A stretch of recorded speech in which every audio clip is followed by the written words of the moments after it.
going to the cabin.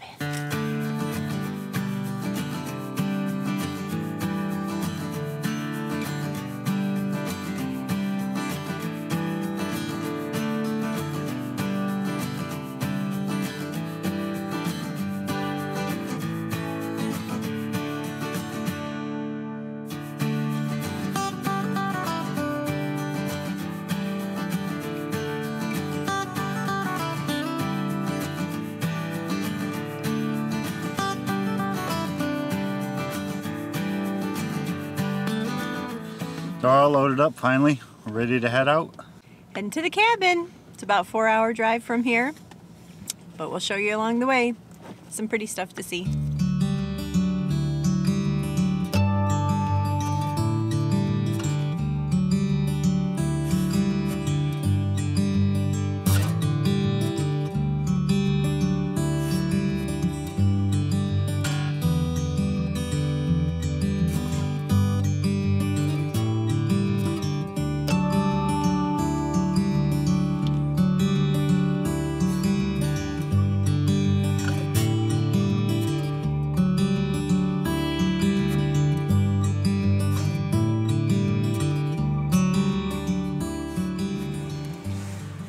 Okay, we just left our grocery store. When we get into town, we always stop at the grocery store, pick up things we don't feel like packing.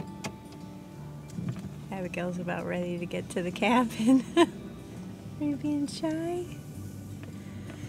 The pups have been all right.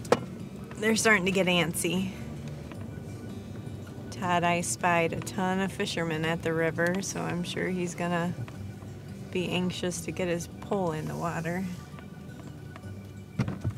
And now, to the trail. So this little town is Hesperia, Michigan, and it's about 30 minutes to the actual 2-track that takes us back in the forest. So, we'll see you guys on the trail.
Here. Thanks. Welcome to Olive Sheep River Retreat. So we made it. We're pretty much settled in. We got the truck unpacked. We got the fridge running.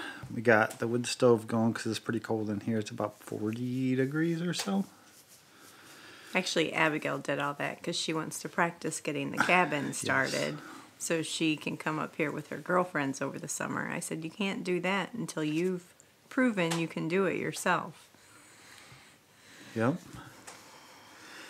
So before we get too settled in, we'll give you guys a quick tour and show you around the cabin a little bit on the inside. 2-minute tour. We could probably stand in one spot and show you the whole thing. Probably if we did over in the hallway over there. Right. And then maybe we'll go down and take a peek at the river and see what's going on. I think we got some more beachfront property this year from the flooding. Nice. So we'll go check that out. It changes every year. Yeah. All right. Show them what we got. All right. So here's our kitchen and our dining room. We do have a sink, and it looks like we have a faucet with running water, but it's really not connected to anything. We haul up our water in these big blue 5-gallon jugs for drinking and cooking purposes, and then we generally go down to the river or we collect rainwater for showers and dishes. This is our propane fridge. We have a couple of these propane lights. We have about 3 of these that we use sometimes. We also bring a generator with us usually too. Propane stove. So we can charge our phones, charge our batteries, have conveniences of lights every now and then. And here's our little stove that we use to cook on. We have one of those little Coleman box ovens that we can sit on top of there as well.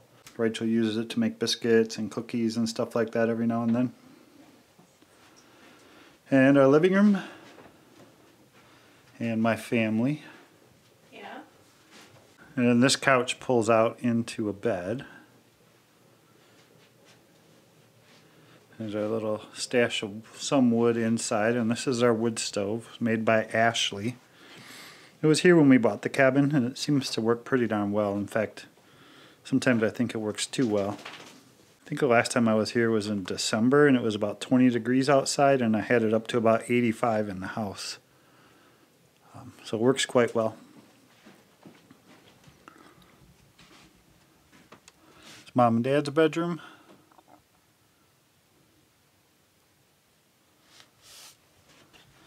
And this is our bathroom. Although you'll notice there's no toilet. That is not a composting toilet. That's where we keep our bird seed. And this is a shower stall that the previous owner installed. Over in this area you can see some rubber hoses and stuff. What we do is we go down to the river and we get water from the river and we heat it up on a turkey fryer. We bring it in here and it gets set right here on this little table. You stick that end of that hose in there, and then under here, I don't know if anybody put it under there already, but we have a little 12 volt deep cycle marine battery and a little 12 volt pump under there, and that pumps water up to our shower head. So we can take warm showers when we're here. We don't have a sewer system. All of our gray water just dumps out into a little basin out in the woods. And this is the kids' bedroom. We have 2 bunk beds in here. Isn't this carpet great?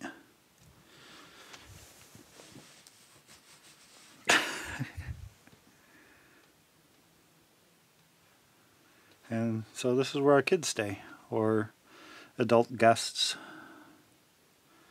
can crash in here.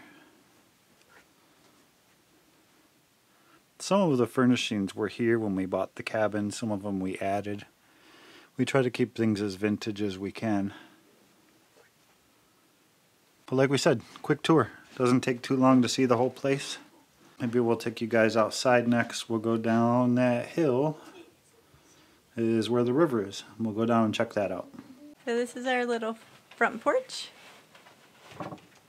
It's pretty cute. A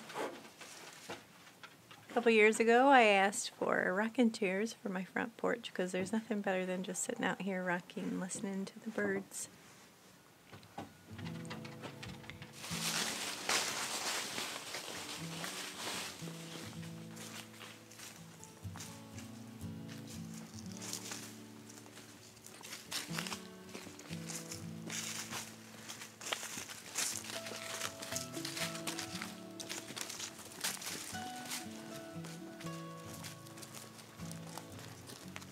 are they licking the salt? It's like almost gone. Oh, it's I like it.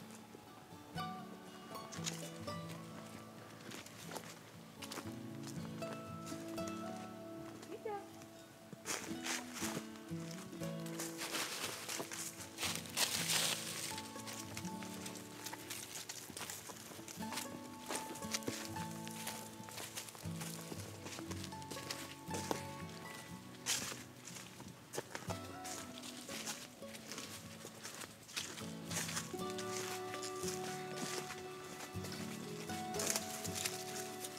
Wow, lots of sand got piled up.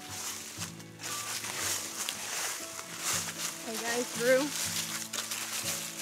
Look at all the sand that got dropped on the flooding. Yeah, wow. This little building here is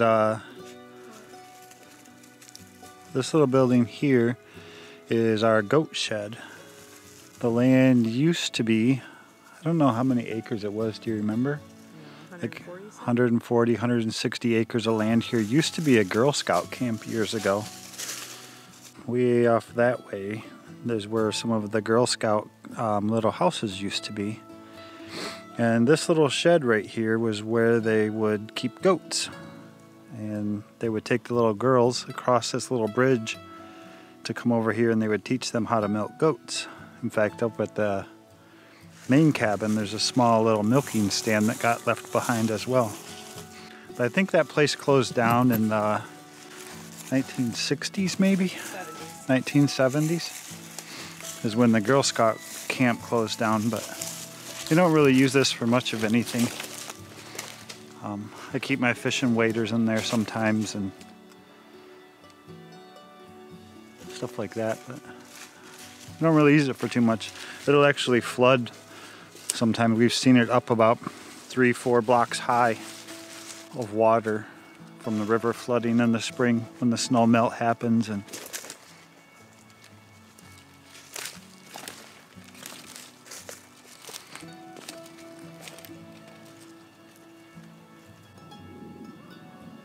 So all this sand was not here.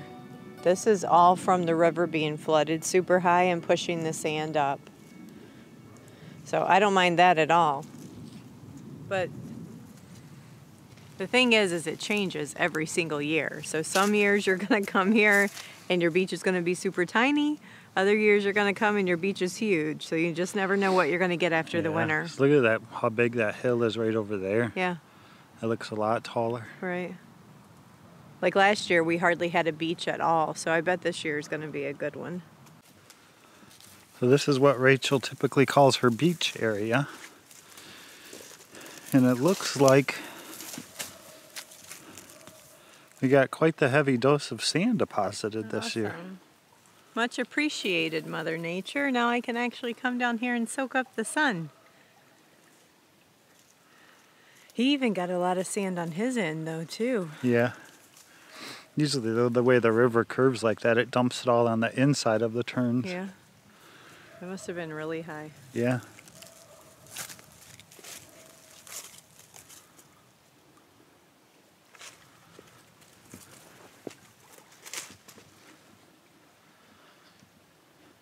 Yeah, I think last year our beach was about right here. Yeah. So, very nice. Beaver? Yep. So in December when I was here fishing with my dad, salmon fishing in the spring, or in the fall in December, sorry. Way downstream from here, we found a lot of signs of beaver. You could actually see where they would chew the tree, and there was mud marks down the bank where they would drag it down the hill. And this tree was here in December, and now it's gone. So it looks like they've been working. And more signs of beaver. And plenty of deer around.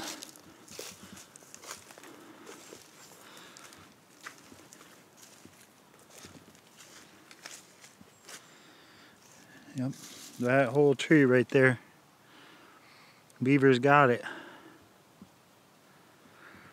And that, if you can see it, I'm sure you probably can,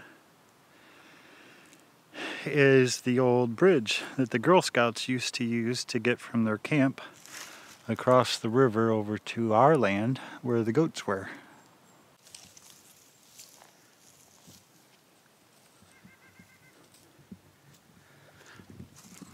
So yeah, here's a better view of the old Girl Scout bridge.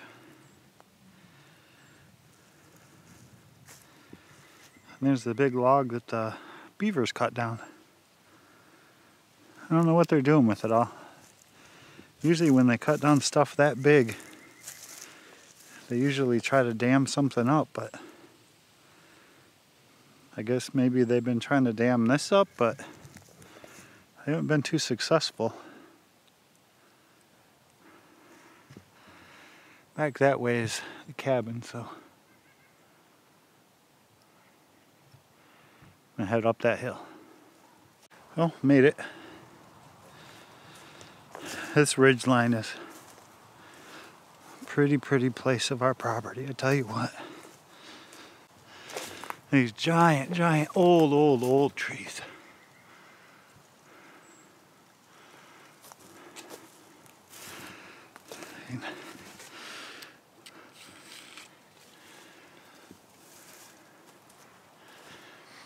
And then these old hemlocks. She's a big one too. Absolutely beautiful.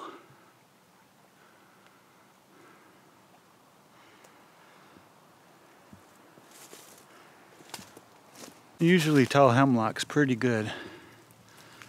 They'll have these tiny little pine cones.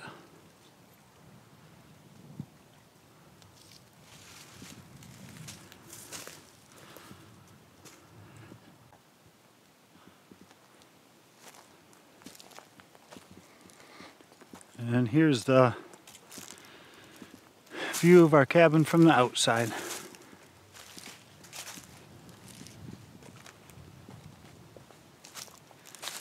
It always looks completely different. You come here early spring or winter and there's no leaves on the trees. Compare that to summer and fall, it's like a completely different place.